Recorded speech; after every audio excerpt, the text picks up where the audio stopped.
ورحمة الله وبركاته. بسم الله من الشيطان الرجيم. بسم الله الرحمن الرحيم. الحمد لله رب العالمين والصلاة والسلام على শহীদ কাফেলা বাঙালি জামাত ইসলামী জিয়ারপুর ইউনিয়নের অন্যতম একটি ওয়ার্ড 2 নম্বর পত্রিকায় যেহেতু আজকের এই 15 নভেম্বর সম্মেলনে উপস্থিত আজকের এই সম্মানিত সভাপতি অত্র ওয়ার্ডের সম্মানিত দায়িত্বশীল আমাদের আজাদ ভাই, সেক্রেটারি শামীম ভাই উপস্থিত রয়েছেন, অত্র ইউনিয়নের সম্মানিত আমি আমাদের অত্যন্ত প্রিয় ভাই মোহাম্মদ আব্দুল রব ভাই উপস্থিত রয়েছেন, অত্র ইউনিয়নের সেক্রেটারি মাহবুবুল আলম এবং বিভিন্ন পর্যায়ের দায়িত্বশীল ভাইরা, সবাইকে মোবারকবাদ। আমাদের ইউনিয়ন আমের তো ঈদ মোবারক জানাইছেন। কি বলেন? একটি কথা আছে, ক্ষুধার রাজ্যে পৃথিবী গণ্যমান। ক্ষুধা তো লাগছে, তাই না? আমারও লাগছে। পরিবেশটা দেখে অনেক ভালো লাগছে। পরিবেশ অনেক সুন্দর না?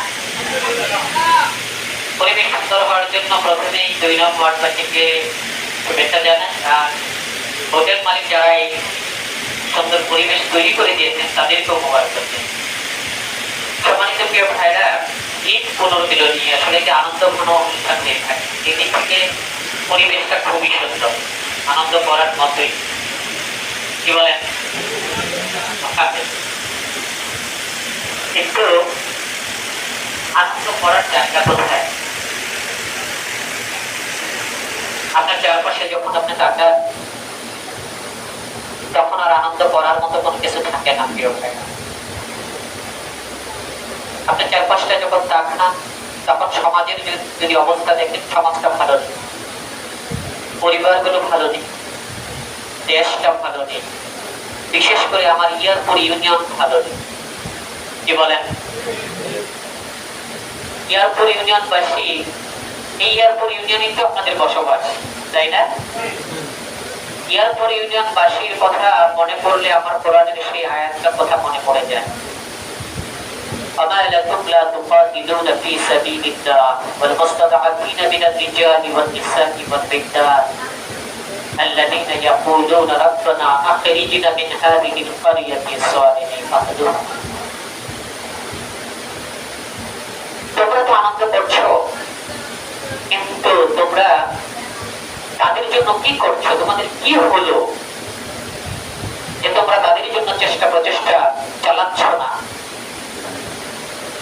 যে জনপদের অধিবাসীরা আকাশের দিকে, রবের দিকে তাকিয়ে বলছে, হে আমাদের রব, এই জনপদে আমরা বসবাস করছি, এই জনপদের ভিতর থেকে আমাদেরকে অন্যত্র কোথাও নিয়ে যাও, উত্তরা নিয়ে যাও, বরিশালে নিয়ে যাও, বনানীতে নিয়ে যাও। কি বলেন? এরকম কেন?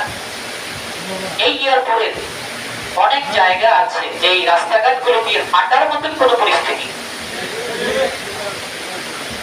জলাবদ্ধতা এমন ভাবে দুর্বিষহ পর্যায়ে পৌঁছেছে যে ময়লা পানি পার হয়ে গিয়ে আমাদের গার্মেন্টসে চাকরি করতে হয়, তাই না? এবং বাড়িওয়ালাদেরও কিছু করণীয় থাকে না যে পানি দিবে কোথায়, কোন ড্রেনেজ ব্যবস্থা। সেই দিক থেকে বাড়িওয়ালারা কষ্টে আছে, গার্মেন্টসের শ্রমিকরা কষ্টে আছে, গার্মেন্টসের মালিকরাও কষ্টে আছে। কি অবস্থা! এয়ারপোর্টের এত দুর্বিষহ অবস্থা কেন? এই এয়ারপোর্ট বাসী বলতেছে, হে আল্লাহ, আমাদেরকে এরকম একটি জনপদ থেকে বের করে আরেকটু উন্নত একটা জনপদে আমাদেরকে নিয়ে যাও। আখরিজনা মিন হাযিহিল ক্বরিয়াতি যালিমি আহলুহা ওয়াজআল লানা মিন লাদুনকা ওয়ালিয়্যা।